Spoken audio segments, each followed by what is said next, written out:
Oi, gente, boa noite. Turma do infantil. Deixa eu testar meu slide.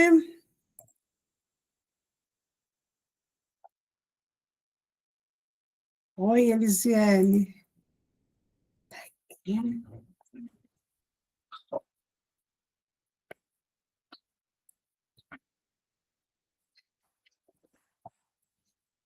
Olá, gente, boa noite a todos. Tudo bem com vocês? Oficialmente, né, iniciada a nossa aula, a gente vai trabalhar alguns temas específicos da educação infantil hoje, e são temas importantes que seguramente vão cair na sua prova. Então, vamos lá? Vamos começar, né? Porque nessa época do ano, todo mundo é tão exigido, todo mundo tem tanto que fazer, que às vezes vocês ficam, assim, sobrecarregados, principalmente nós mulheres, né? Então, vamos aproveitar esse tempo, tentar esquecer um pouco aí que falta uma semana para o Natal, faltam poucos dias para a gente estar envolvido na preparação de tudo isso, mas estudar agora é a prioridade. Então, vamos lá. Primeiro tema, qualidade da educação, perspectivas e desafios. É interessante pensar nisso, né? O que é qualidade em educação? E a gente pensando em educação pública, mais especificamente, qual é a ideia por trás dessa palavra qualidade?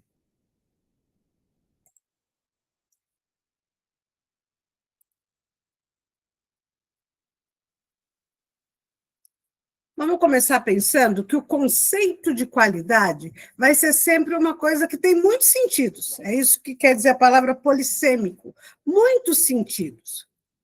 Em um determinado tempo histórico, a educação ela era vinculada à Igreja Católica, ela tinha um caráter absurdamente disciplinador e religioso. E a qualidade era isso. Hoje, nós pensamos de uma forma completamente diferente. Se eu perguntar para qualquer pessoa, dentro e fora da escola, qual é o conceito de qualidade, as pessoas vão dar respostas diferentes.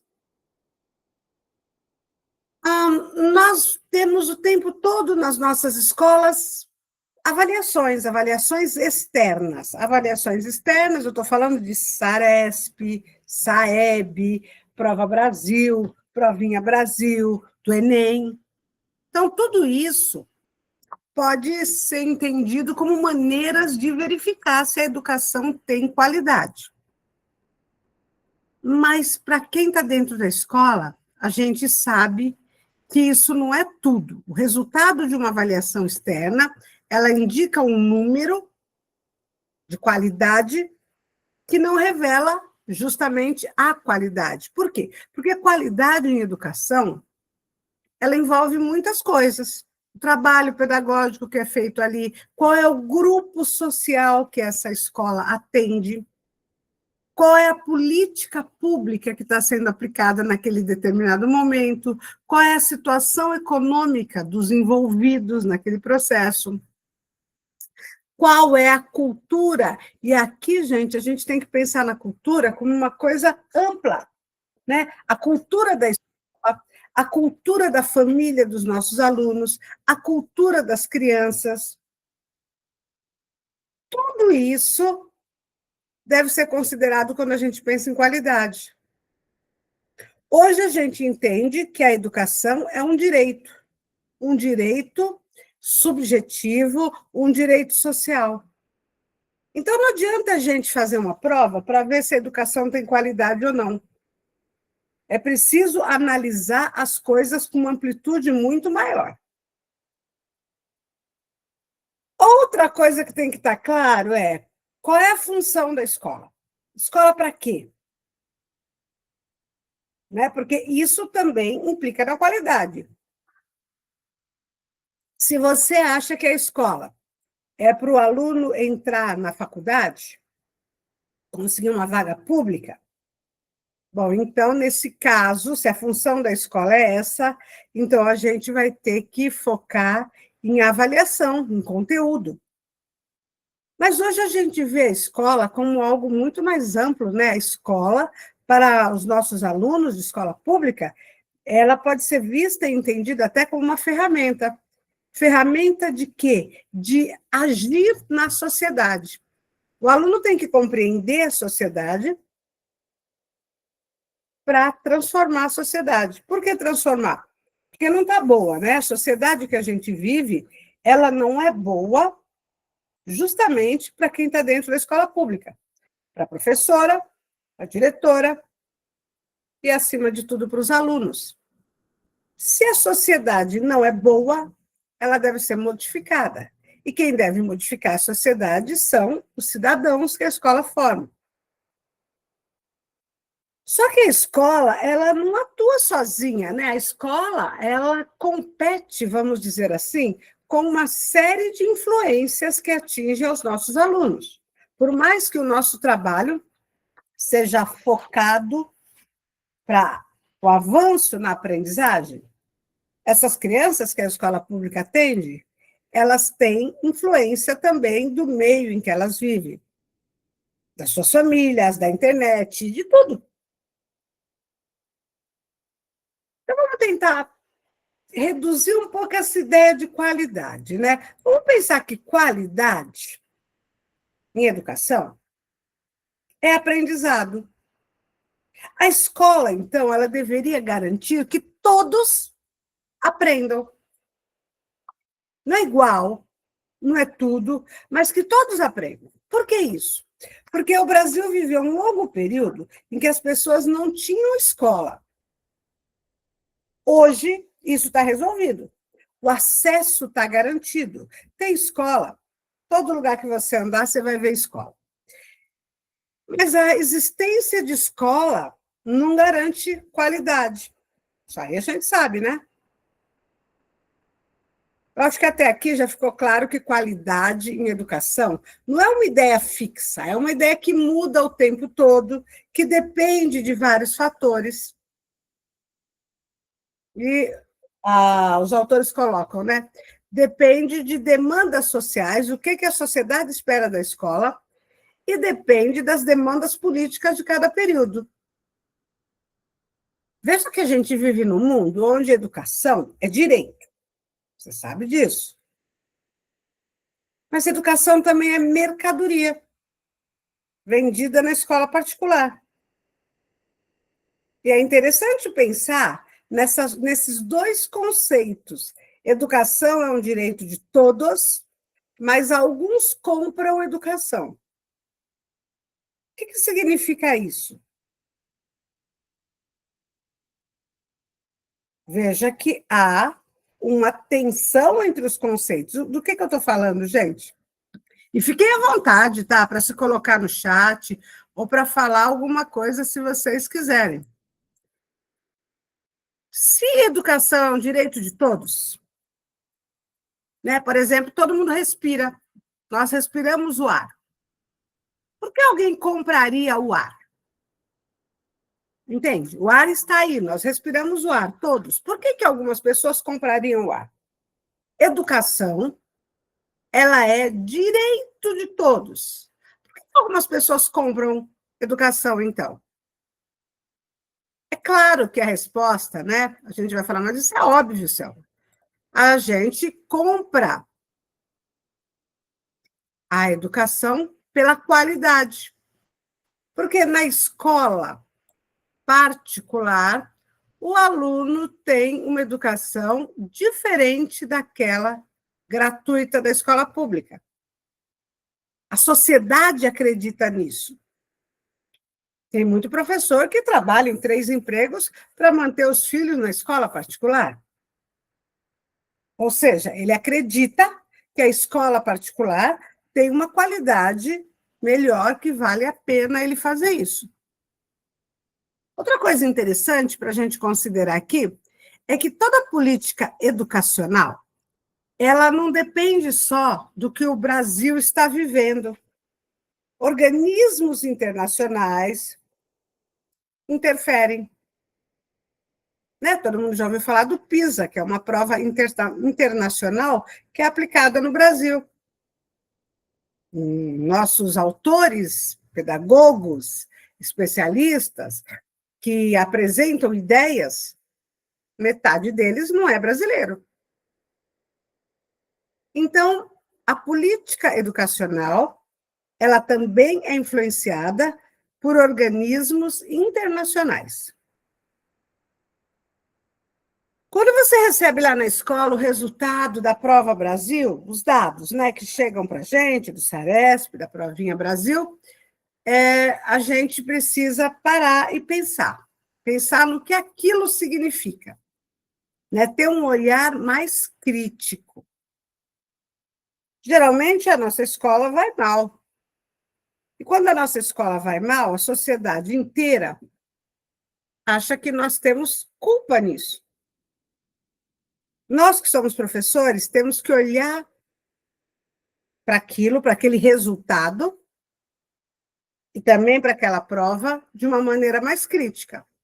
Até porque, se você dá aula numa escola de palafita no Acre, ou se você dá aula numa escola da Avenida Paulista, em São Paulo, ou numa cidade rica como Paulínia, a prova vai igual para todas elas, sabia? Então, você tem que considerar isso. Então, a ideia de qualidade de educação, ela envolve muita coisa que a gente tem que conversar aqui. O que tem de fora da escola que atinge a qualidade da escola? Primeiro, e isso você sabe muito bem, a condição dos seus alunos. Condição de acesso aos bens, condição social, condição econômica, condição cultural. Isso é inegável. Não dá para fazer de conta que toda criança tem a mesma possibilidade de aprendizagem em qualquer situação. A desigualdade social, ela impacta nos resultados. Veja, se você, como eu, já deu aula numa escola de comunidade, numa região de tráfico, num bairro da periferia, sem saneamento básico, e depois de alguns anos você tem uma experiência numa realidade completamente diferente. É óbvio que o resultado vai ser diferente. Se você deu aula, como eu disse, na periferia de São Paulo, falando de onde eu trabalhei, e depois vai dar aula no centro de Vinhedo, por exemplo, que é uma cidade muito rica, escola pública, o resultado é diferente. Tá, tudo isso aí eu imagino que você já pensou. Você já pensou que o Estado podia nos ajudar nisso? Né? O Estado não tem essa função supletiva de ajudar mais a escola que precisa de mais? Mas nem sempre isso acontece. As políticas públicas, elas têm que enfrentar a pobreza e a exclusão. Um dia desses, alguém me perguntou assim, o que eu achava do Bolsa Família. E aí eu comentei que eu acho ótimo tudo quanto é programa social que tenha a intenção de minimizar a miséria, porque eu já vi criança morrer de fome, criança matriculada na minha escola. E foi uma das coisas mais tristes que eu vivi na minha vida profissional. Então, eu acho que qualquer política pública que quer enfrentar isso é positiva. E se tem problema, é problema de organização. Né? O dinheiro tem que ir, o dinheiro, o benefício, seja lá o que for, para quem de verdade precisa. Então, está vendo quanta coisa você tem que considerar quando você pensa em qualidade? Então, a educação, aquilo que você faz lá na escola, depende do que os políticos estão fazendo. E quando a gente fala, né, em educação de qualidade, a gente tem que ter muita clareza desse conceito aqui. O conceito de equidade. As pessoas são diferentes. Se tem que olhar do outro lado do muro, Eu, que sou baixinha, vou precisar de um banquinho. Todo mundo tem que fazer a mesma tarefa, mas as pessoas são diferentes. Então, a educação tem que trabalhar com esse conceito. Porque quando a educação trabalha com o conceito de tudo igual para todo mundo, ela não é só injusta, ela é perversa. Porque as pessoas são bem diferentes uma das outras. Gente, estão acompanhando, estão entendendo? Alguém quer perguntar? Fiquem à vontade. Eu estava falando do que tem fora da escola que afeta a escola. E o que tem dentro da escola que afeta a qualidade? Tudo isso aqui, ó. A escola está funcionando, mas a escola tem infraestrutura? A escola tem funcionário para limpar, para dar aula, para fazer a merenda, para fazer a folha de pagamento? A escola tem internet, a escola tem o que uma escola precisa para funcionar? Raramente você vai encontrar essa infraestrutura. A escola não tem recursos humanos, não tem recursos materiais, não tem equipamento. Se a escola não tem isso, ela não tem como ter qualidade. Tá? Quem já trabalhou em escolas também com diferentes situações sabe disso. Você vai para uma rede, dá aula, e você tem acesso a um Chromebook para cada aluno, com internet, tudo funcionando bonitinho. É claro que a qualidade daquele trabalho que você vai fazer é diferente do que você ficar lidando com equipamentos que não funcionam, que cada aluno tem que dividir com mais dois. Outra coisa de dentro da escola que afeta a qualidade é a organização. Tem diretor, hoje ainda, que acha que ele é dono da escola. Então, não tem gestão democrática, não tem participação nem da comunidade e nem dos professores, e nem da equipe.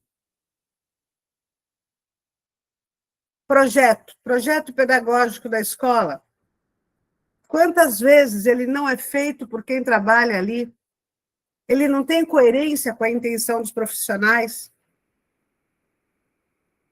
O currículo, será que o currículo que se trabalha naquela escola, ele é um currículo adequado, significativo para aqueles alunos?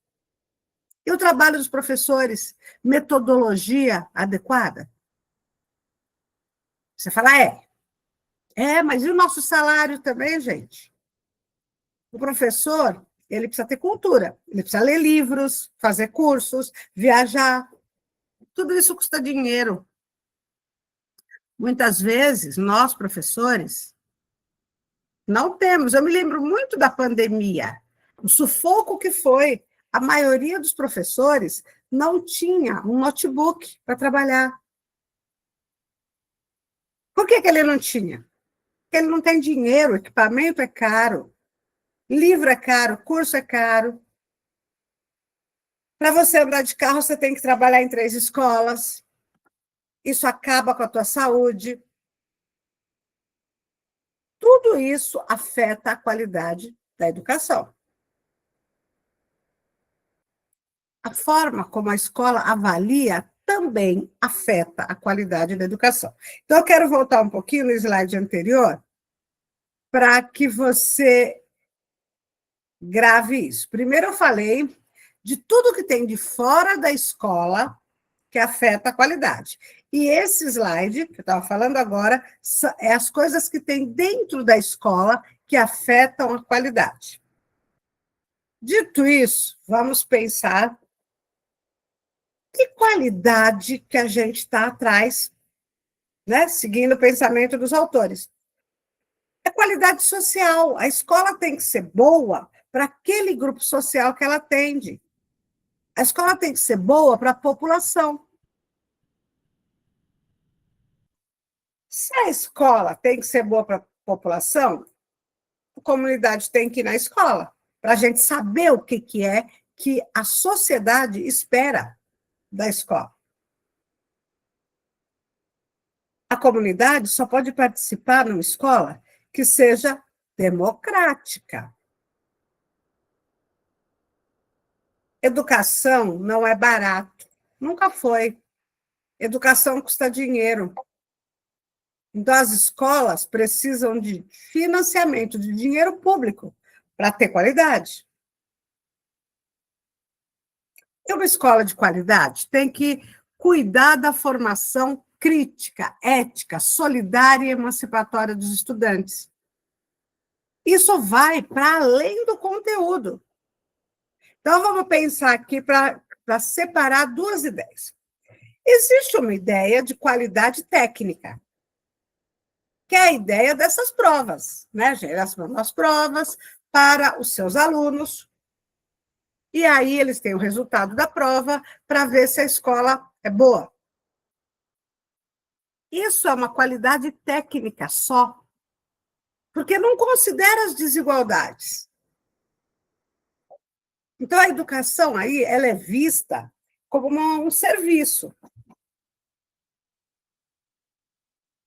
Qualidade, para nós que somos educadores, é qualidade no sentido de qualidade para a sociedade. É cuidar de tudo que afeta a qualidade. Está dentro e fora da escola. Valorizar a equidade, justiça social, inclusão. A escola tem que ser boa para todo mundo. Então, ponto polêmico aí da obra.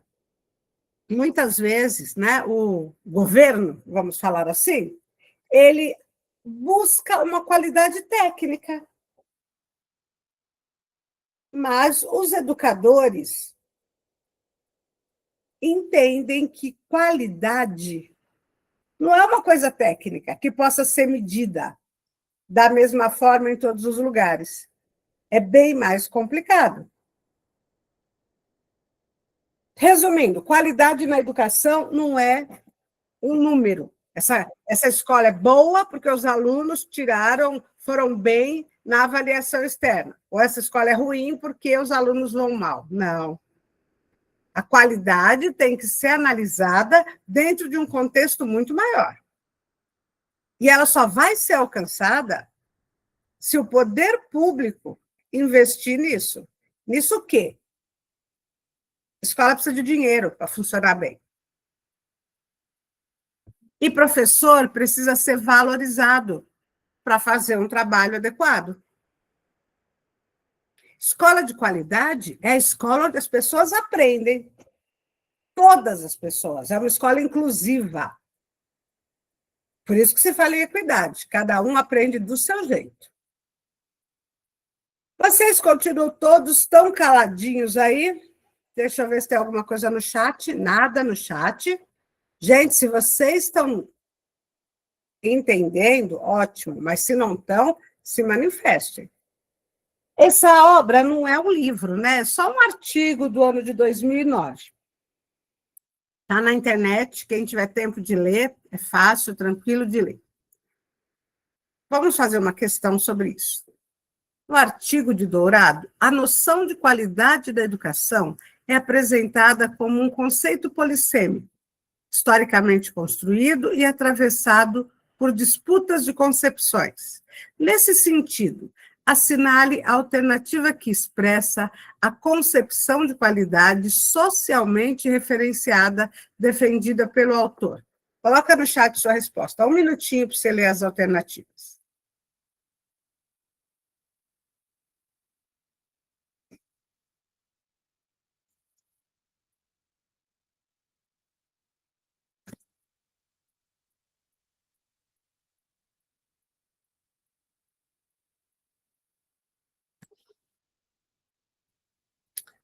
Ana Paula, Jordânia, Ana Paula, vocês acertaram.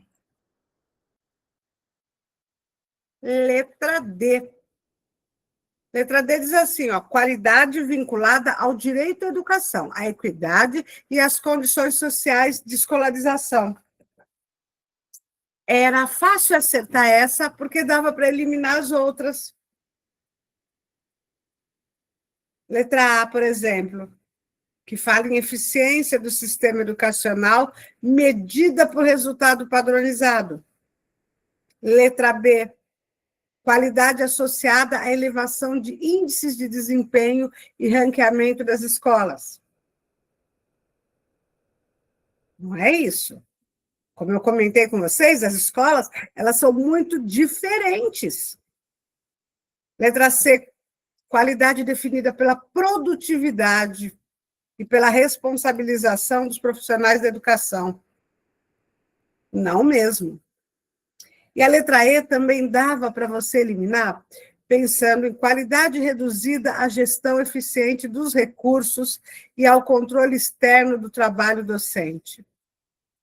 Lendo essa letra E, a gente lembra das plataformas, né? Que estão querendo mandar nos professores agora. Acertaram? Vamos fazer outro, né? Segundo Dourado, a adoção de uma concepção estritamente técnica de qualidade da educação apresenta limites importantes. Assinale a alternativa que caracteriza corretamente a concepção técnica gerencial de qualidade, conforme analisada criticamente pelo autor. E essa, qual é que você escolhe?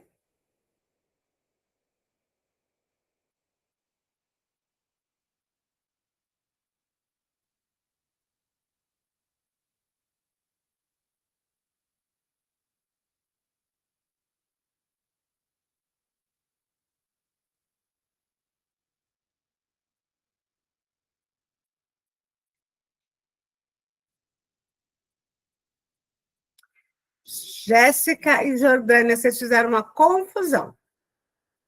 Olha só, a pergunta é sobre a concepção técnica gerencial. Não é sobre o pensamento do autor. É sobre o que ele critica.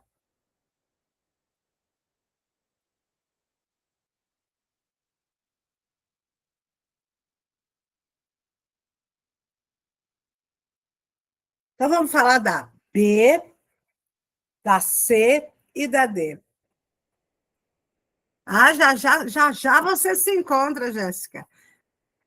Não fica quieta, não. Não fica quieta, não. É falando, é se manifestando que a gente aprende mais, trocando. Então, vamos lá. A B. Por que a B está errada? A B diz assim: ênfase na equidade e no enfrentamento das desigualdades sociais. Mesma coisa que eu comentei do pessoal que marcou a C. Não está perguntando o que o autor defende, está perguntando o que ele critica. Então, era uma questão de muita atenção, como você vai fazer no dia da prova, na hora de ler o enunciado. O que está perguntando? Não está perguntando o que ele pensa, está perguntando o que ele critica. Por isso, a B e a C confundiram vocês. É exatamente, Roseli. A B e a C confundiu vocês, porque elas estão certas. Certas dentro daquilo que o autor pensa. Agora, a que está erradona é a letra D, que diz assim, ó, predominância de indicadores quantitativos e lógica de eficiência e controle. É o que ele critica. Ele diz que essa visão técnica gerencial de qualidade não serve para a educação. E é como a Roseli falou, ele está perguntando errada e não acerta. Foi por isso que fizeram confusão aí. É importante, gente, é importante nessa discussão que a gente discuta as coisas assim. Então, eu adoro quando tem essas divergências, porque me dá a oportunidade de explicar. Agora a gente vai falar de uma coisa que você conhece, né? Desde 2008, apareceu um programa que se chama Mais Educação. Ah, espera um pouco. Volta ali na A, porque para mim a A também tá meio errada. Ah, Kira, dois? Centralidade na formação Letra A. política. E emancipatória, mesma coisa, a A também está certa, e a gente está procurando a errada. A A, igual a B, igual a C, são ideias que o autor defende. O autor defende que o professor tem que trabalhar a formação crítica e emancipatória dos estudantes. Obrigado, Pro. E isso não tem nada a ver. Hã? Não entendi o que você falou, Jéssica. Eu falei obrigado, Pro. Agora eu estou lendo com um outro olhar, uma outra perspectiva, estou entendendo melhor a ideia dele. Obrigado. Nada. A A, então, mesma coisa da B e da C. Levou vocês ao erro porque são ideias do autor. Só que a pergunta aí não é sobre ideia do autor, é a pergunta o que ele critica. Tá? Muita atenção na hora de ler a questão. A gente vai falar agora do programa de 2008, que é chamado Programa Mais Educação. O que é isso? Né? É uma ideia que começa nas redes estaduais e que vai se estendendo para as redes municipais. Ideia do quê? Como melhorar a educação pública.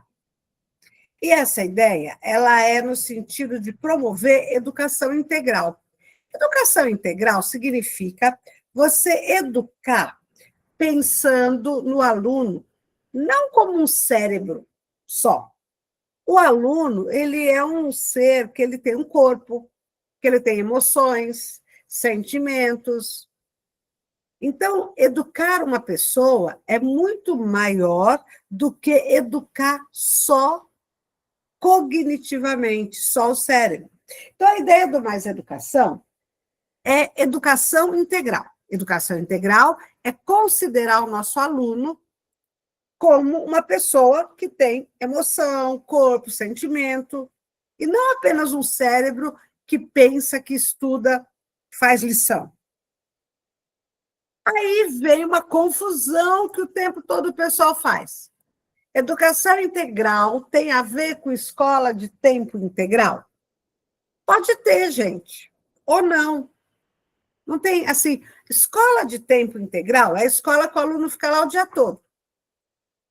Não é disso que o programa Mais Educação fala. Ele fala de uma educação que contempla todas as dimensões do ser humano. Agora, é claro que para você fazer mais pelo seu aluno, você precisa de mais tempo.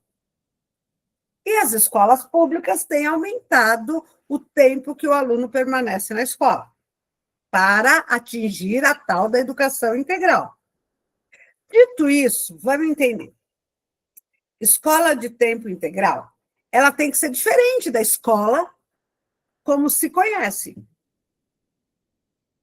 Então, é inegável que para você fazer um trabalho com o teu aluno que envolva uma educação emocional, uma educação das relações humanas, uma formação ética, você precisa de mais tempo. Então, essas duas ideias, elas se complementam. Para ter uma educação integral, preciso que o aluno fique mais tempo na escola. Só que aí, o aluno, muitas vezes, fica mais tempo na escola, mas a escola ainda não entendeu o que é educação integral. Não entendeu o quê? Que, olha, a gente trabalha assim com o nosso aluno. A gente trabalha o tempo todo aqui no cognitivo. A gente ensina a matéria, ensina as coisas. Isso aí é o que todo mundo faz. O que uma educação integral coloca? Tem que aprender ética também. Tem que aprender estética também, no sentido de apreciar o belo. Já já eu falo mais disso. Tem que ampliar a cultura do seu aluno. Todo aluno tem um corpo. Isso não pode ser esquecido. A escola tradicional quer o aluno quieto, parado. Isso não é natural. Todo mundo vive em sociedade. A gente tem que aprender a conviver, respeitar o diferente, respeitar o outro. A educação integral quer que o aluno seja atendido em tudo isso. Daí a ideia do tempo integral, de ter mais tempo. E agora eu vou parar um minuto que eu quero ler o chat que está bombando aqui de informação e eu não estou acompanhando.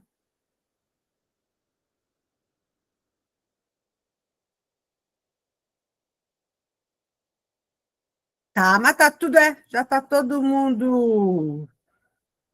Já está tudo certo aqui no chat, que é do assunto anterior. Até agora eu quero que você tenha entendido assim. Uma pessoa, ela não é só um cérebro que pensa. Uma pessoa também tem emoção, sentimento, amigos, amores. E a escola tem que dar conta do ser humano nessa integralidade. Ai, Roseli, eu li o que você escreveu aí. Não tem estrutura nenhuma, mas o autor vai falar, já já a gente chega nessa parte. A verdade é essa. Então, voltando, Programa Mais Educação, ele propõe, desde 2008, que a escola se ocupe da educação integral das crianças, ou seja, que ela vá além de ensinar a matéria, como sempre fez.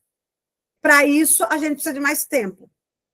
Daí inventaram jornada estendida, escola de tempo integral, e isso é uma política pública federal. Muitos estados e municípios vão aderindo a isso. Para o ensino fundamental, e isso é muito interessante, né? Porque eles colocam muito isso nos bairros mais pobres, nos lugares de mais vulnerabilidade social, entendendo que essa criança, ela ficando mais tempo na escola, ela vai ter mais oportunidades de aprendizado. Por exemplo, praticar esporte, fazer reforço escolar, se precisar. Ficar mais na escola, onde ela também vai ter alimentação.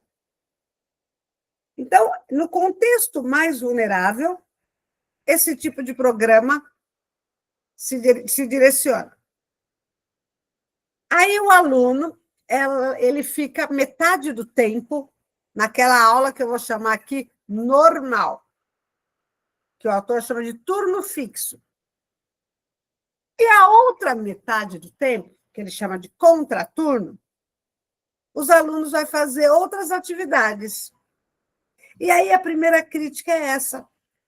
Não é possível uma educação integral onde algumas formas de conhecimento, português, matemática, história, geografia, sejam considerados mais importantes do que outros. Tipo assim, o aluno está lá, matriculado no 6º ano de manhã. De manhã, ele tem as matérias normais. O autor chama de núcleo duro do currículo. À tarde, ele vai praticar esporte, fazer teatro, música. Então, as atividades do contraturno seriam atividades secundárias. E aí, essa é a primeira crítica. Então, a educação não é integral, porque a educação já está colocando que existe uma coisa mais importante.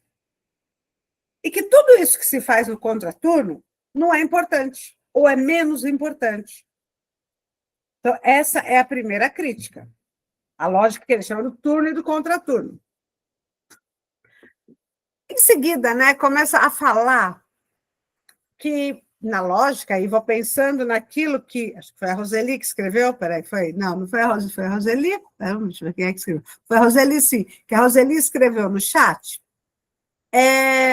a ideia que as atividades culturais, esportivas, sociais, fiquem separadas das atividades pedagógicas, já é uma coisa errada. E aí entra no que a Roseli falou. E aí, às vezes, a escola nem tem estrutura para nada disso. Então, primeira ideia. O que se faz no contraturno não é atividade acessória. É atividade da educação integral, igual a história, português e a matemática.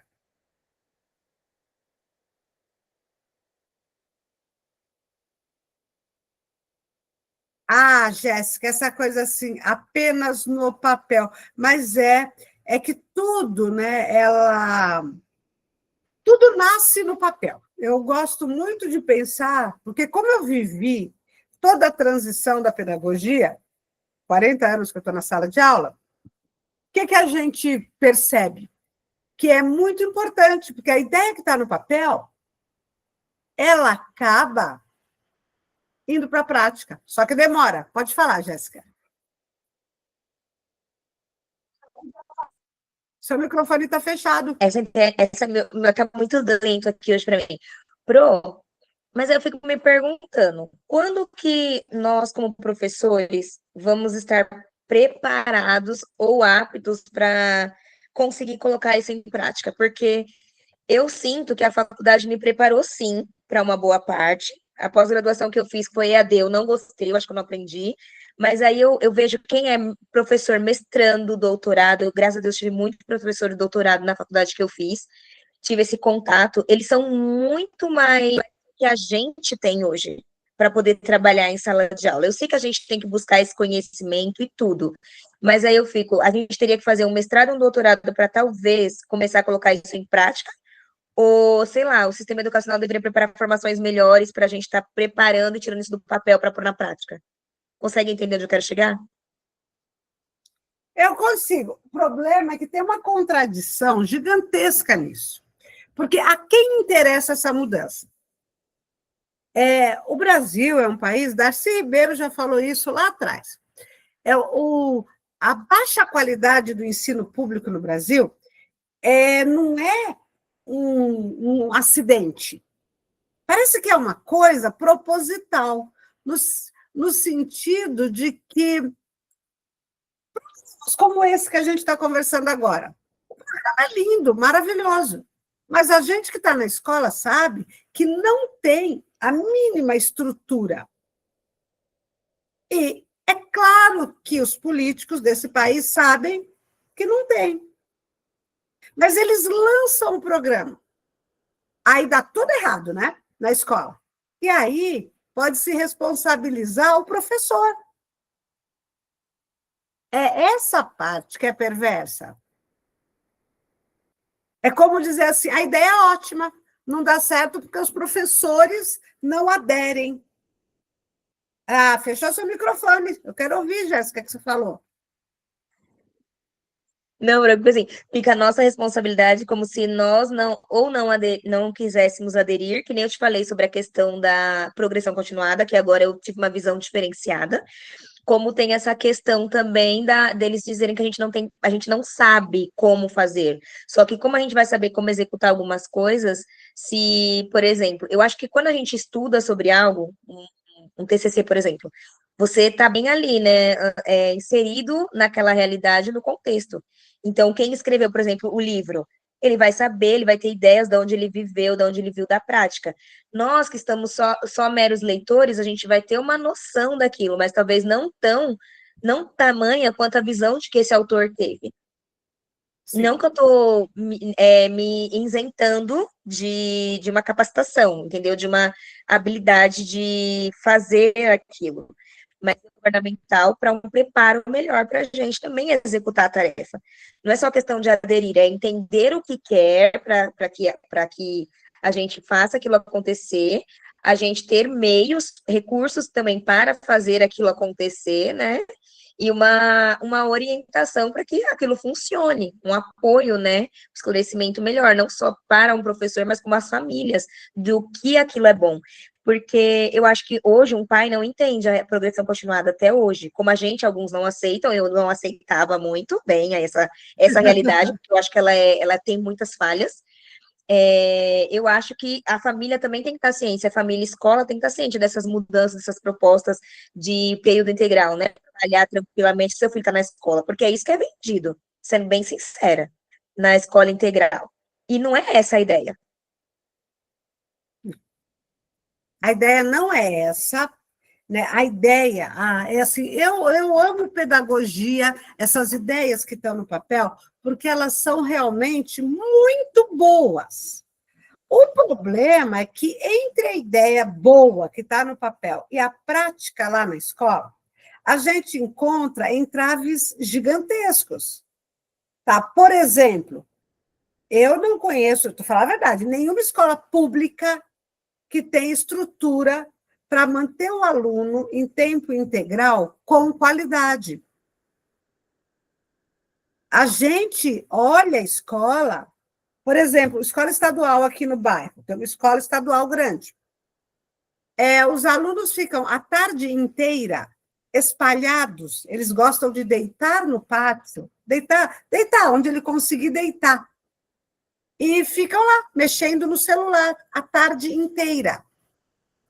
Eles se levantam para comer nas horas de lanche, para ir ao banheiro, mas as atividades que tem lá não interessa para eles.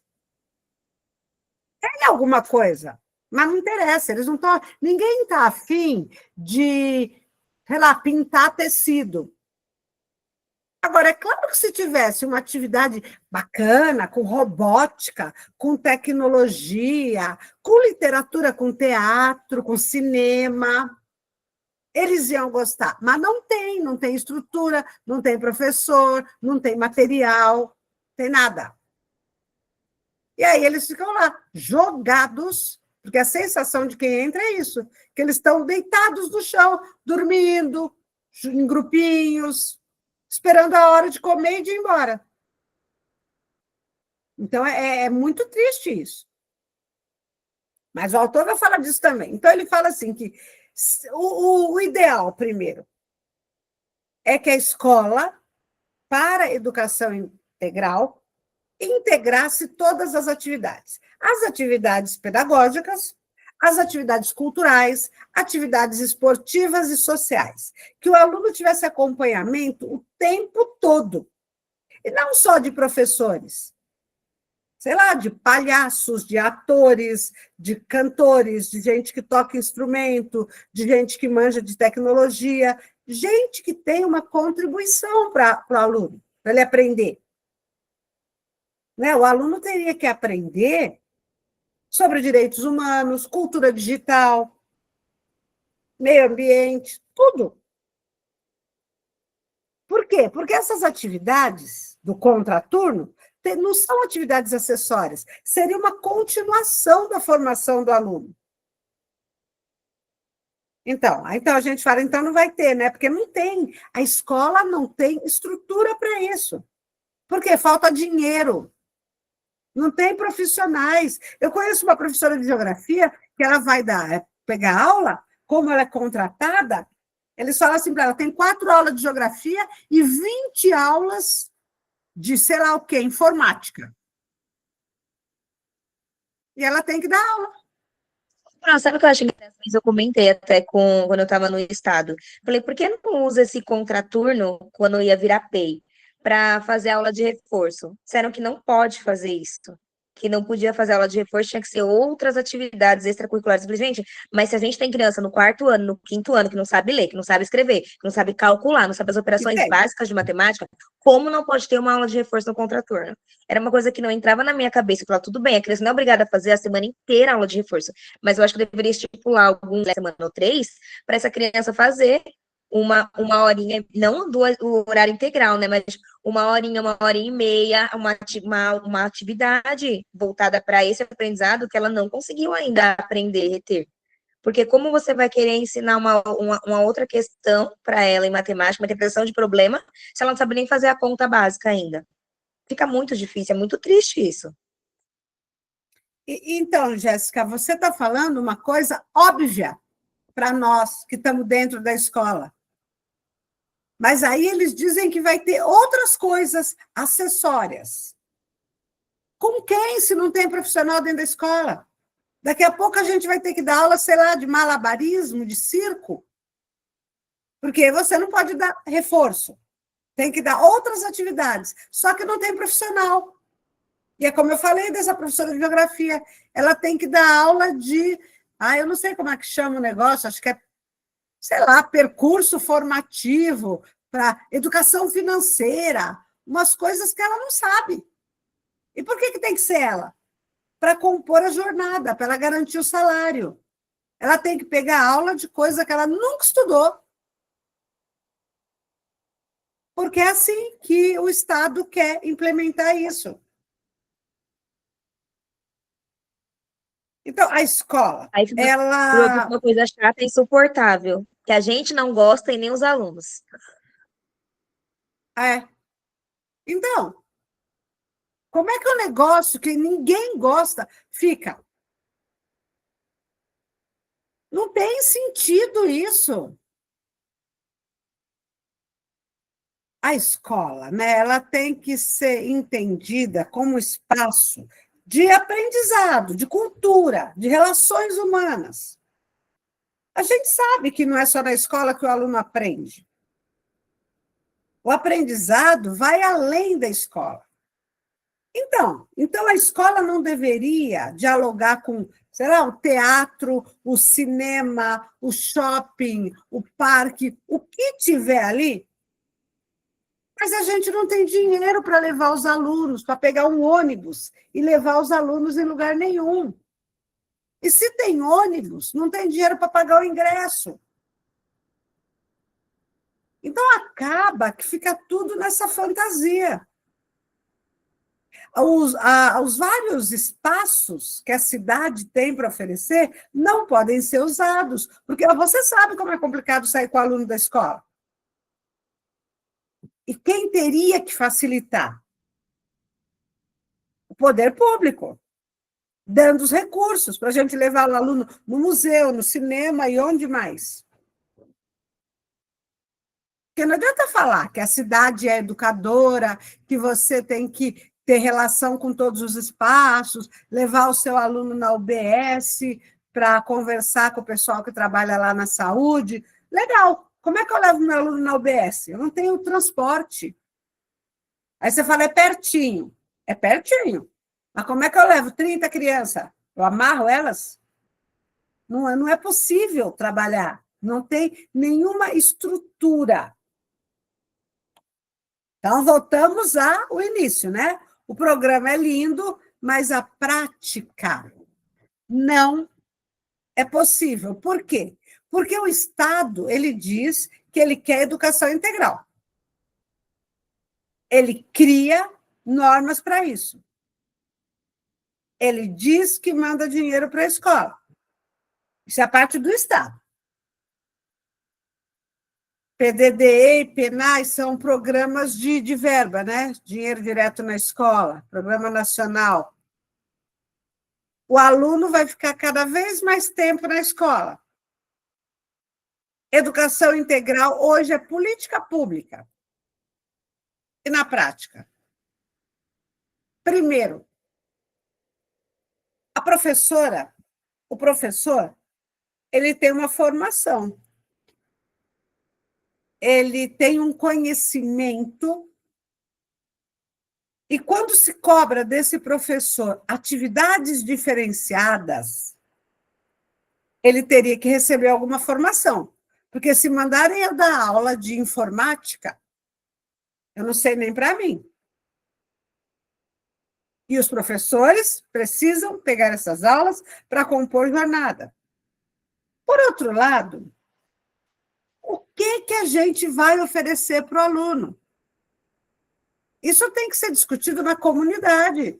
Se vai ter aula de culinária para aprender a fazer brigadeiro gourmet, isso tem que ter um sentido para aquela comunidade.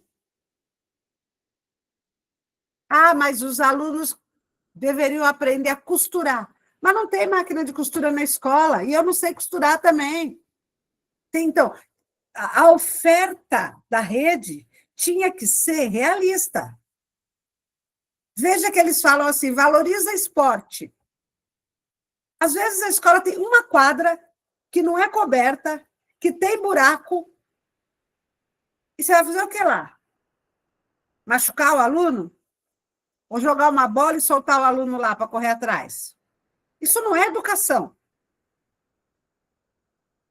Então, isso aqui, ó, que está colocado aqui, é muito importante. Se é a gente que vai ter que fazer isso, porque a princípio a ideia é que não seríamos nós, tá? Seria gente que lida com circo, com dança, com teatro, com informática. Outras áreas. Hoje é tudo só a gente. Então, a gente tem que ter formação. Senão, não vai dar certo. Porque o professor, ele tem uma formação inicial que não dá conta, às vezes, da gestão de uma sala de aula. Outro problema enorme nas escolas. Lembra? Falei, tem uma quadra. E na quadra tem um professor dando aula. Como é que você vai usar essa quadra no contraturno com outro aluno? Mesma coisa, sala de leitura, biblioteca, pátio. Todos os espaços da escola têm que ser repensados. Pode falar, Roseli. Está fechado o seu microfone.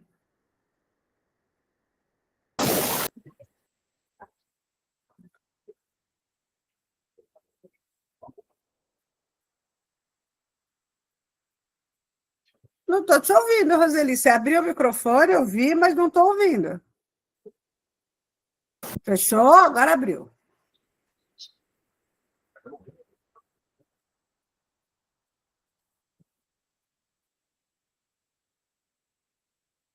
Será que é teu microfone?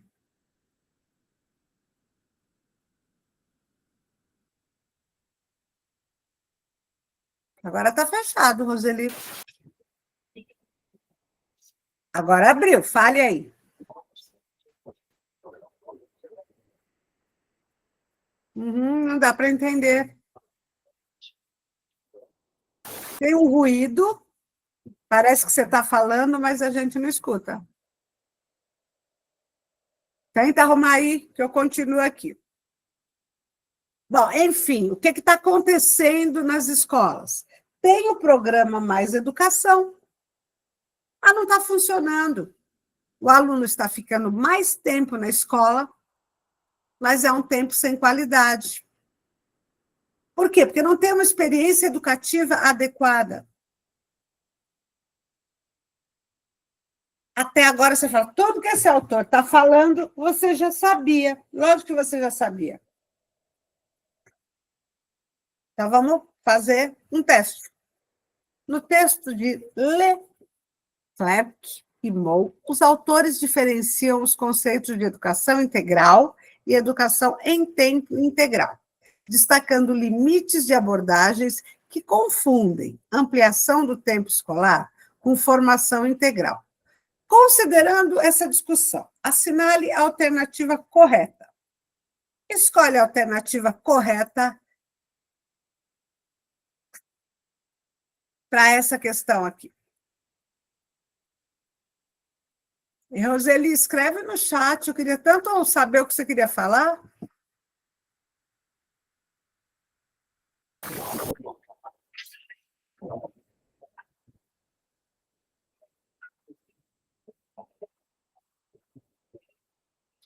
Aí eu percebo direitinho a hora que você abre o microfone, mas o som não sai.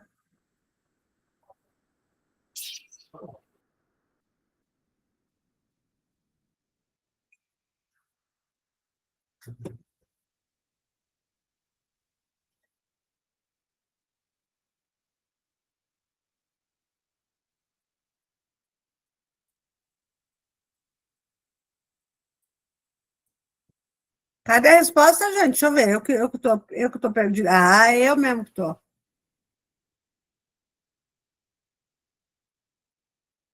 Agora eu tô vendo aqui os comentários de vocês, aqui, ó.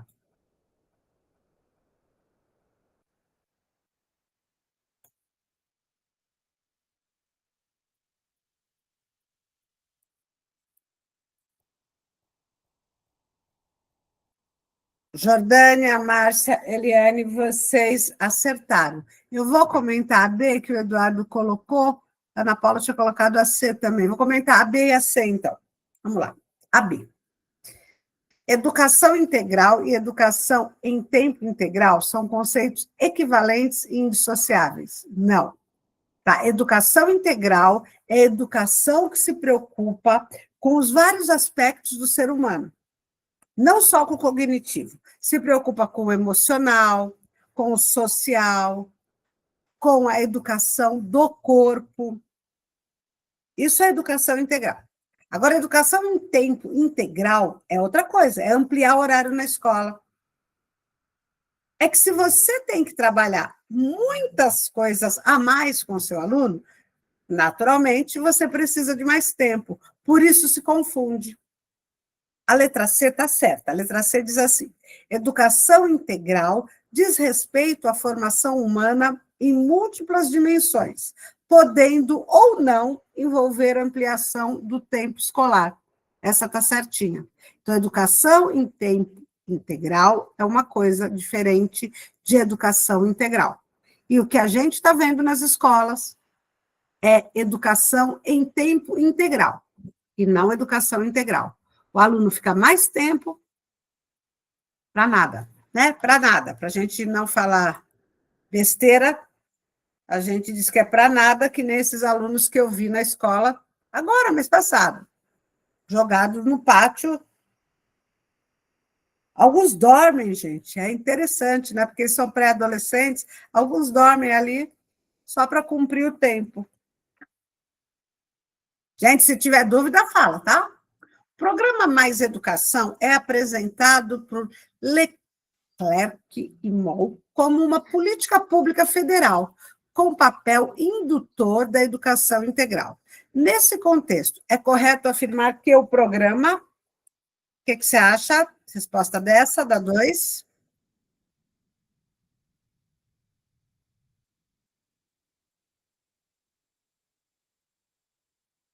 Eva, a pergunta sua, a resposta é sim, tá? Mas não é uma oferta de melhoria da escola integral. É a escola integral. Não, peraí, vamos esclarecer as coisas. Nem existe essa expressão escola integral. As duas expressões que a gente está falando aqui é educação integral, essa é um termo que está na obra, e o outro termo, educação em tempo integral. Quer ficar o tempo todo na escola. Duas coisas, tá? Então, não existe esse conceito, Eva, que você escreveu escola integral. É educação integral ou escola de tempo integral, mais tempo na escola. E sim, tá? Consta como meta no PND. O quê? Educação integral.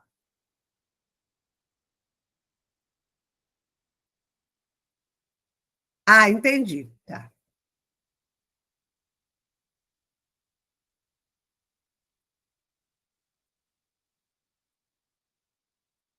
Nossa, Roseli, esse exemplo que você colocou é o clássico, né?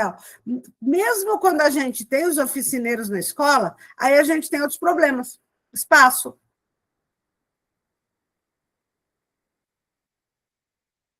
É muito difícil, né? O trabalho. O projeto, ele é bacana, mas como é que a gente faz esse trabalho? Se ninguém pensa em nada. E outra, pensa numa coisa também. O projeto é igual para tudo quanto é escola. Eu já trabalhei em escola que não tinha quadra.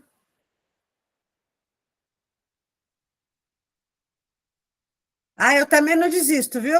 Nunca vou desistir da educação. A educação é o único caminho, né? A única ferramenta. A gente não vai desistir. A gente vai continuar aprendendo, continuar trabalhando. Ah, obrigada, Jéssica. Continuar aprendendo, continuar trabalhando e aprendendo que é fácil para o poder público meter um projeto lindo e aí o projeto cai no nosso colo e a gente não tem como implementar. E aí a culpa é nossa? Não, né? Vamos fazer a questão 2 aí.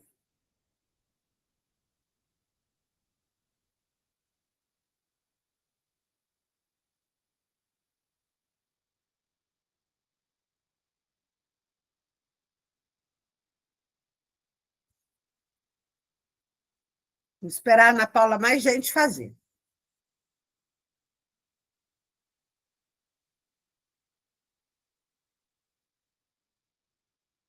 Meninas, vocês erraram. O objetivo do Mais Educação não é ampliar o tempo escolar. Nunca foi. Isso, Jéssica. A ampliação do tempo é uma necessidade. Ué, se eu tenho que dar todo o conteúdo que eu já dava, das 7 ao meio-dia, e agora eu tenho que dar mais 10 coisas, então eu preciso de mais tempo. Mas o objetivo é a educação integral. Letra C.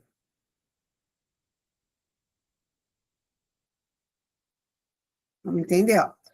Pergunta assim, o programa, tá? O programa Mais Educação atuou prioritariamente como estratégia de reorganização da escola, articulando políticas educacionais e sociais. Tá? Isso, como disse alguém aí, é o que está no papel, é bonitinho. O objetivo central não é aumentar o tempo. Tá? O objetivo Não, mas aí também, por acho que a gente falhou na nossa resposta, pensando que se eu vou ampliar o tempo de estudo, né, já é uma carga horária longa. É óbvio que eu vou ter que mexer na estrutura, na organização da escola, porque não vai ser aquela mesma coisa, né? Vai ser uma rotina diferenciada, com algumas atividades extracurriculares, que é o que está falando na C mesmo, né? Mas a B ela está errada, Jéssica, porque ela diz que o objetivo central é aumentar o tempo. Não é. O objetivo central é a educação integral do ser humano. Só que para isso precisa de mais tempo. Né? O tempo é uma necessidade. Pessoal, se não está entendendo, você pergunta, tá? Agora a gente vai falar de uma coisa tão bonitinha. É um conceito urbanístico, né, desse autor italiano. Para quem é do interior, eu não sei como é Itaquá, mas aqui na minha cidade, Jundiaí, só se fala nisso. É uma ideia, né? Uma ideia de que a cidade, se ela for boa para as crianças, ela é boa para todo mundo. Não é simpática essa ideia? Então, lá na Europa, né, os educadores criam projetos. Nossa, você nunca ouviu falar? Então vamos lá, gente, vou prestar atenção, isso é muito importante. As redes do interior, elas até competem. A cidade de Jundiaí, por exemplo, ela é considerada uma cidade das crianças. Quem já veio aqui, tem alguns pontos da cidade que a prefeitura investe muito para que seja isso, Parque da Criança, já vi que você conhece. Do lado, não veio ainda? Do lado do Parque da Criança, você tem o Parque da Cidade, que também é para criança, mas é alguma coisa gigantesca. Dependendo de onde você mora, você fica absolutamente encantada. E o esforço da prefeitura, as várias prefeituras, vários prefeitos que passaram, é manter esse título de cidade das crianças. Porque com esse título, a cidade recebe dinheiro de órgãos internacionais. Para quê? Para melhorar a cidade para as crianças. Então, vamos lá, isso é um conceito urbanístico, é o entendimento de que a cidade, se ela for boa para as crianças, ela é boa para todo mundo. Isso é uma grande verdade, gente. Pode trazer sua neta aqui que você não vai se arrepender. A educação pública de Jundiaí, eu estou falando de educação infantil, tá? É uma das melhores que eu já vi. Educação infantil. Até terminar, até ir para o fundamental, a não ser que você seja muito rico, você não consegue pagar uma escola que chegue à qualidade da escola pública daqui. Então, vamos lá. O Frato, né, o Francisco Tonucci, escreveu esse livro, né, lá em 1996, lançando essa ideia. Se a gente criar uma cidade pensando nas crianças, a gente vai ter uma cidade melhor para todo mundo. E aí, a partir dessa ideia, vários lugares do mundo inteiro passaram a fazer política pública e investimento nesse sentido. Primeira, né, vai ser lá da Itália. Então, vamos entender uma coisa. Uma cidade, normalmente, ela é feita para o adulto. Por que ela é feita para o adulto? Porque ela se preocupa com o trabalho do adulto. Ela se preocupa com os carros, os ônibus. Ela tem shoppings para consumo. Ela tem tudo feito para a vida do adulto. E aí a proposta é inverter essa lógica. Construir uma cidade para atender a necessidade da criança. Como é que vai saber? Perguntando para a criança. E aí se descobre, né? Descobre, entre aspas, que para a criança o contato com a natureza é muito mais importante do que aquilo que é importante para o adulto. Essas cidades começam a criar espaços infantis. Não é espaço infantil, assim, como um parquinho. É alguma coisa grandiosa. Tá? Quando a gente vem para Jundiaí, por exemplo, e eu já visitei outra cidade educadora que tem no Brasil, Curitiba, você percebe que, enquanto para o adulto um grande shopping impressiona, o que impressionaria uma criança? O que a gente tem aqui, que a gente chama de cidade da criança. O que é a cidade da criança? É um parque, só que gigante. É um parque completo. Águas para a criança brincar, se molhar, etc. Lugares para comer. Ah, mas só de ver o vídeo dá para se apaixonar. As crianças podem rolar, é tudo feito para a criança. E aqui, né, que eu vivo aqui, em Jundiaí, você tem isso, Curitiba você tem isso, e a ideia é levar isso para mais cidades. Mas por que a criança precisa de tanto espaço? Porque o espaço da criança está sendo tirado. À medida que a cidade é feita para o adulto, que anda de carro, que anda de ônibus, que anda de trem, de metrô, não vai sobrando nada para a criança. Porque o espaço para a criança, ele precisa ser seguro. Quando você vier ver, os parques são cercados, mas eles são maiores do que qualquer shopping que exista na região. E aqui tem mais parque para criança do que shopping. É isso, Roseli. As crianças hoje moram em apartamentos minúsculos, não podem frequentar mais a rua. Então, o poder público precisa investir nisso. Investir em quê? Espaço para a criança ter autonomia. Tá? Espaço que a criança ande e que o carro não ande. Então, a criança ganha direitos que ela tem pela lei, mas na prática. É esse o objetivo. Isso aqui eu já falei, né? E vocês completaram aí dizendo, a criança não tem mais onde brincar, ela não pode ir na rua.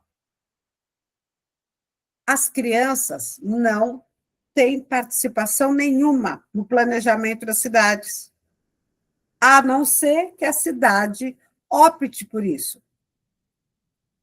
Primeira coisa que tem que fazer, perguntar para a criança o que a criança quer. E a criança não vai querer shopping. Tá? A criança não vai querer metrô. A criança não vai querer avenida larga. Tudo que a criança quer é um espaço para ela brincar. Com água, com sombra. Então, precisa ouvir a criança para que ela participe das decisões. E isso é importante, né? Porque você já vai desenvolvendo também essa cidadania desde a infância. Agora, você tem que pensar nisso aqui. Isso contraria tudo que o adulto pensa sobre vida urbana. Se a criança tem direito a brincar, toda cidade deveria oferecer para a criança onde brincar. Porque o espaço que a criança quer brincar, em segurança, é um espaço bom para todo mundo, porque é um espaço de natureza, é um espaço verde, não é asfalto. Então, as cidades que optam por essa ideia de cidade da criança, elas acabam beneficiando toda a sociedade.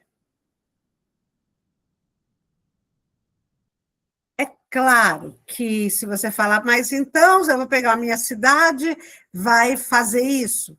Muito difícil, gente. Muito difícil, uma cidade grande, cheia de asfalto, cheia de gente, poder seguir esse caminho. Foi fácil para Jundiaí, por quê? Porque a cidade aqui, ela nunca teve essa pegada de cidade grande como Campinas ou São Paulo. Aqui a gente ainda tem mais verde.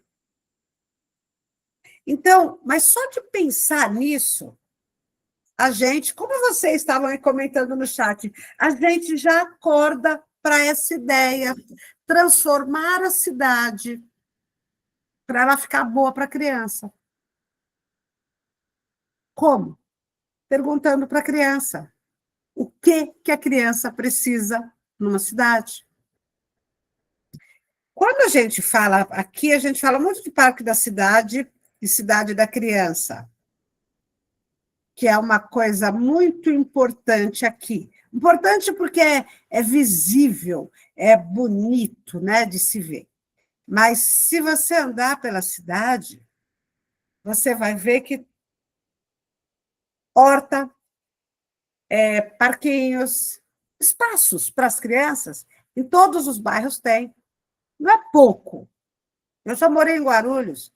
Guarulhos não tem nada. Nada. Até as escolas municipais de educação infantil têm pouquíssima área verde.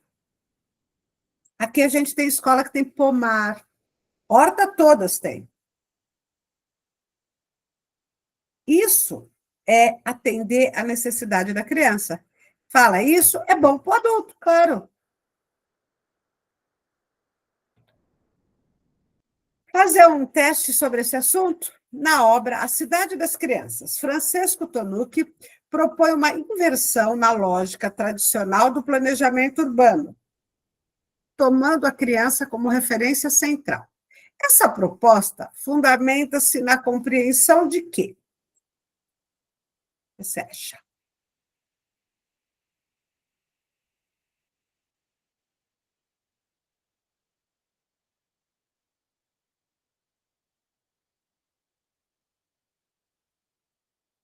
Estou vendo esses comentários, né, das escolas conveniadas. Eu já fui em São Paulo, casas, sabe, um sobradinho assim, de 3 quartos, vira escola para conveniar. Como é que você tira a criança da casa dela para um espaço desse? Vocês acertaram. A criança é o cidadão mais frágil e, por isso, ao atendê-la, a cidade torna-se melhor para todos. Não há nada que uma criança queira na cidade que não seja bom para o adulto. Tudo que a criança quer é ótimo para o adulto. Outro teste. Todo que acredita, não, todo que analisa criticamente a cidade contemporânea, identifica problemas que afetam diretamente a infância. De acordo com a obra, um desses problemas é. O que você acha?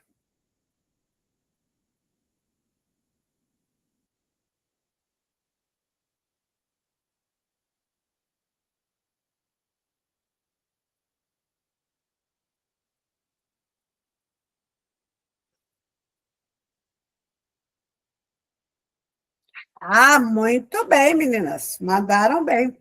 Letra C, a centralidade do automóvel e nas necessidades adultas do planejamento da cidade. Você vê, uma coisa que, depois que eu tomei contato com essa ideia, do tempo que eu vivo aqui, uma coisa que me chama muita atenção, né, em cidades grandes, como São Paulo, Buenos Aires, cidades grandes, aquelas avenidas largas, muito largas, que uma criança teria bastante dificuldade de atravessar. Aí você fala, tá, e daí? E daí que... Por que que isso existe?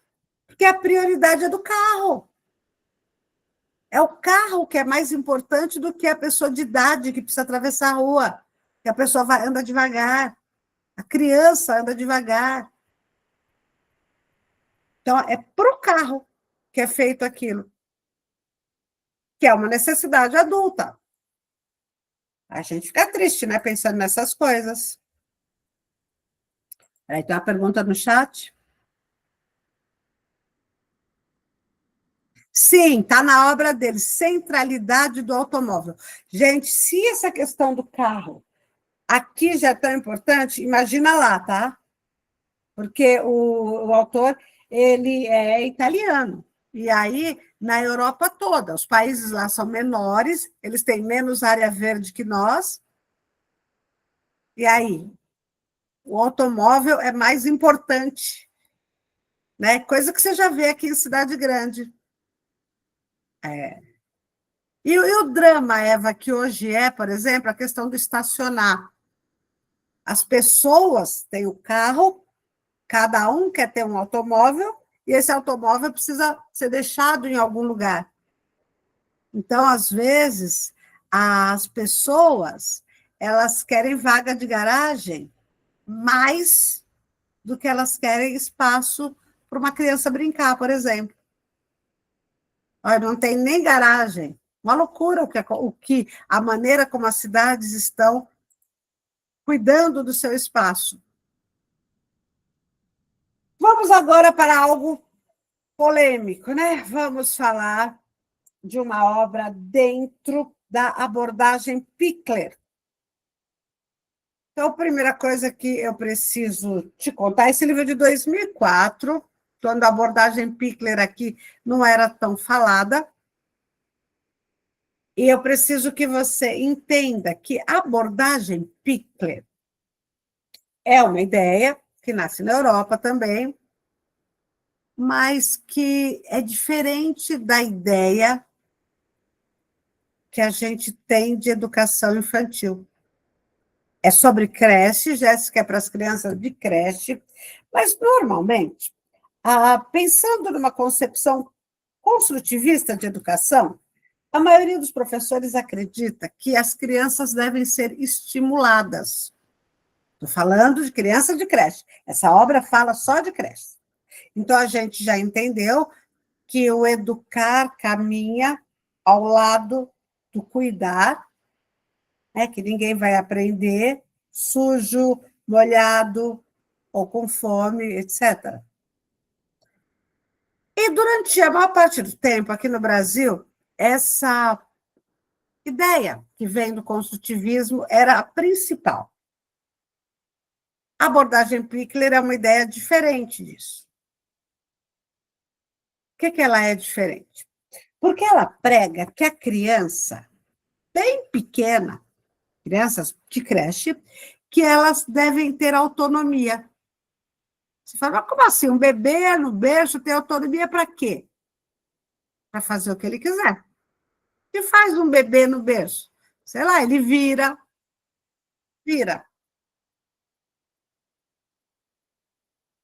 A ideia aqui é que o canal da educação não intervir, porque essa criança ela vai se desenvolver naturalmente. Esse artigo ele está fácil para você achar ele na internet também. Ele faz parte de um livro maior, que se chama Educar os 3 Primeiros Anos. A experiência de Loxi. Loxi é o lugar aonde a Pickler, né, que era uma pediatra, implementou essa educação infantil. Eu estou Escolhendo aqui as palavras para que você entenda qual é a concepção de educação de criança bem pequena aqui. É que a criança, mesmo no berço, que ela tem capacidade de agir, escolher e decidir. Não é preciso que o adulto estimule isso. O bebê vai se construindo sozinho. A criança pequena, na creche, ela precisa de higiene, ela precisa ser alimentada, ela precisa dormir, e a gente sabe disso. Isso faz parte do cuidado. Mas na questão do educar, o adulto não precisa interferir. A criança ela aprende fazendo, tentando e repetindo. Ela erra, claro que ela erra, mas faz parte.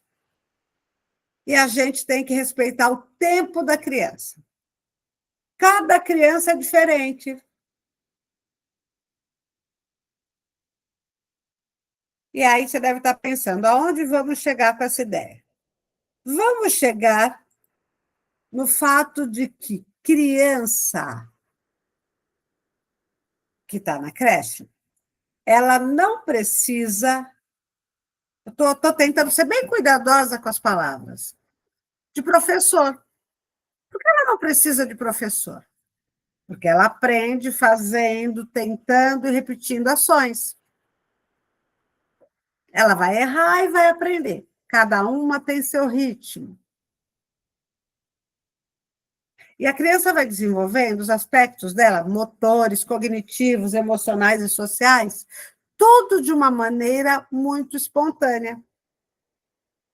Isso contraria as ideias do construtivismo. É por isso que eu fico aqui muito preocupada da maneira como eu estou passando isso para vocês. A ideia, né, dessa abordagem Pickler é que o adulto não pode fazer para a criança o que ela faz sozinha, o que ela consegue fazer. O adulto só fica ali, presente, atento. E o respeitoso aqui significa que esse adulto vai prestar atenção na ação da criança. E só vai ajudar ou interferir se for necessário.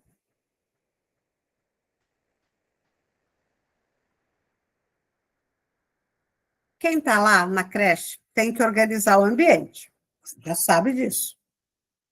Os materiais devem estar todos ao alcance das crianças. Mas se aquele bebê não quiser nada, não quiser fazer nada, ele pode. Por quê? Porque você tem que respeitar a autonomia da criança. Você organiza o espaço, a criança fica ali, se respeita a rotina, porque isso é importante para a criança, e a criança faz de forma autônoma o que ela quiser. Quando a criança precisa tomar banho, trocar a fralda, nesses momentos a gente conversa com a criança, a gente fala para ela o que está fazendo, a gente pede licença, por exemplo, para trocar uma fralda. Nesses momentos, a gente cria uma relação com a criança.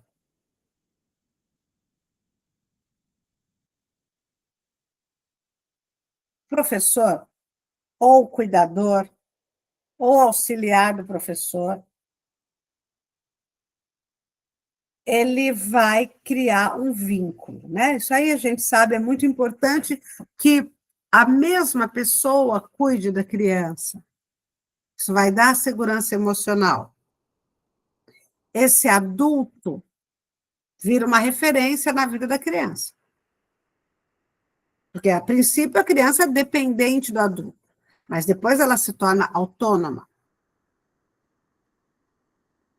Portanto, o vínculo e a autonomia são momentos diferentes.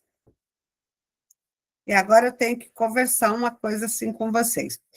A abordagem Pickler, ela está ganhando espaço dentro da literatura sobre creche. Eu fico assim toda vez que eu falo disso, porque essa senhora, né, Emily Pickler, que implementou isso, ela cuidava de um asilo, é uma médica pediatra, ela cuidava de um asilo de crianças muito pobres, muito carentes. E ela tinha muito pouco apoio, muito poucas pessoas trabalhando ali. E aí ela cria uma abordagem onde a criança ela tem que estar cuidada, né? Estou falando de alimentação, de sono, de higiene. Mas não há uma preocupação com a parte de educação dessa criança. O cuidado, sim. A relação do adulto com a criança, sim. Mas o que eu vejo o tempo todo por trás dessa ideia é que não precisa de professor. E é isso que me incomoda. Porque quando ela implementou isso, ela não tinha professores. Ela tinha auxiliares capazes de manter as crianças limpas e alimentadas, só. E aqui a gente vinha avançando para a compreensão de creche como espaço de educação. E as escolas voltarem para a abordagem Pickler, aí é você imaginar uma creche com um número menor de profissionais. E não precisa de professor. Por quê? Porque não precisa educar esses bebês. A ideia de autonomia na primeira infância é que a criança, que ela vai naturalmente se desenvolver. Sei que muita gente acha isso. Muita gente me fala, o que o professor faz na creche, coisa e tal, não tem nada para fazer lá. Mas eu sei que o trabalho educativo da creche, ele é fabuloso. Então, a minha preocupação com essa abordagem está na sua bibliografia, já apareceu aqui em Jundiaí, aparece em vários lugares. Aqui a gente tem creches que estão vivendo essa experiência com cuidadores, não professores, para ver no que dá. Então, o meu receio em relação a isso,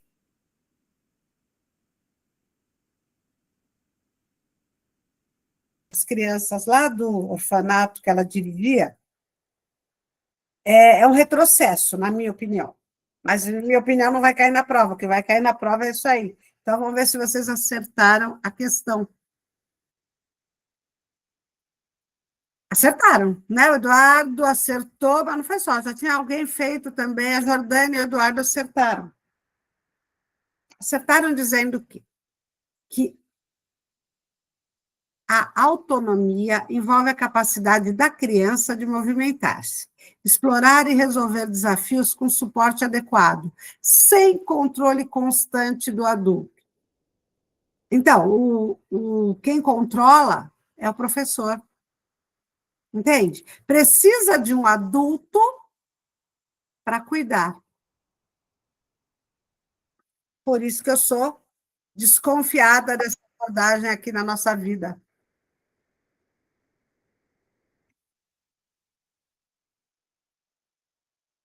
Essa tá fácil, né? Aquela lá tá fácil. Agora, essa dois a gente vai fazendo juntos aqui, porque essa dois, ela é de falso ou verdadeiro. Então, vamos lá ver a primeira, se ela é falsa ou verdadeira. Ó. A primeira diz assim: a autonomia é apenas a capacidade motora da criança de realizar atividades sem ajuda. Falso, muito bem, Jéssica. Essa é falsa, não. Coloca um F aqui. E a dois? A dois diz assim, ó. Autonomia implica na construção da capacidade de tomar decisões conscientes dentro do cotidiano. E essa? Muito bem, Jordânia, Jéssica, Eva, essa é verdadeira. E a 3. A experiência de Loxi. Loxi é o lugar onde Emily Pickler fez a experiência, e agora não chama mais Loxi, porque agora chama o nome dela, né? Emily Pickler. A experiência de Loxi enfatiza que o vínculo afetivo é fundamental para que a autonomia se desenvolva. Nisso nós acreditamos, isso nós sabemos. Última, quando uma criança é autônoma, ela não necessita mais da presença do adulto em seu processo de aprendizagem? Puxa, até parece, né? Até hoje a gente precisa, para estudar, a gente sempre vai precisar. Ficamos, então, com a letra E.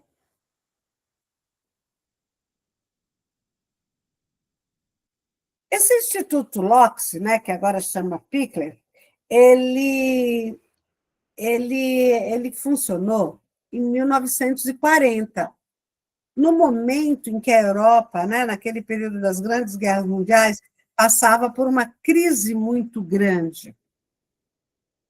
Então, esse instituto, que acolhia crianças pobres, ele tinha um trabalho social fabuloso.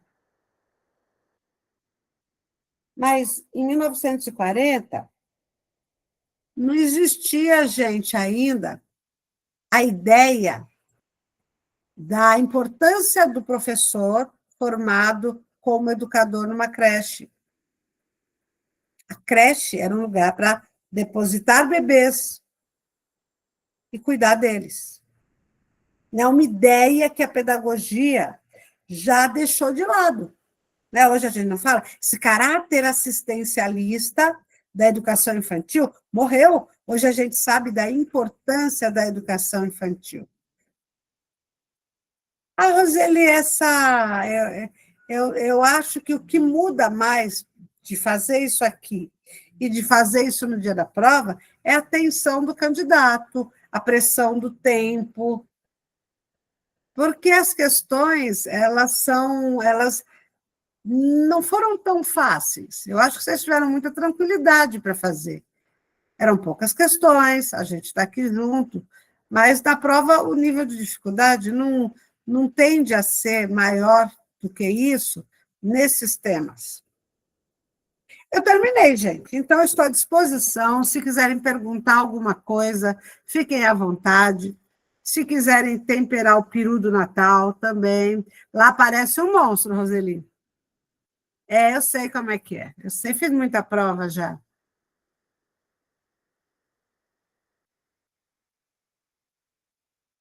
Obrigada, Jordânia. Lá é diferente, no dia da prova é diferente, né? Tem que gerir o tempo, às vezes você precisa muito desse trabalho, dessa oportunidade, e tudo isso pesa. Roseli, muito obrigada, meninas. Eu fiquei hoje, assim, nessa parte final do Pickler, com muito receio de contaminá-los pela minha ideia, né? Para mim, Pickler foi sensacional em 1940, lá na Europa. Acho que a gente aqui está muito mais avançado para um retrocesso desses. Mas as prefeituras estão investindo nessa ideia porque vai economizar uma grana de professor. Não vai precisar mais tanto assim da gente lá. Mas tem que ler, tem que... Hã? A pergunta boba que não quer calar para quebrar o clima de tensão. Seu marido percebeu seu cabelo? Dessa vez ele percebeu. Dessa vez ele percebeu também. Eu botei aqui na cara, né? Assim, loiro, e entrei. Aí ele percebeu no dia. E olha, foi a primeira vez em 20 anos, hein? E eu gosto de mudar o cabelo. Eu gosto de mudar o cabelo. Agora deu certo. Gente, obrigada. Eu fico É uma relação tão legal que a gente estabelece aqui. Continue estudando, viu? Porque educação é carreira. Você vai passar em Itaquá, mas isso é pouco para você. Você tem que continuar a seguir em frente, gente. Tchau, boa noite, bom descanso.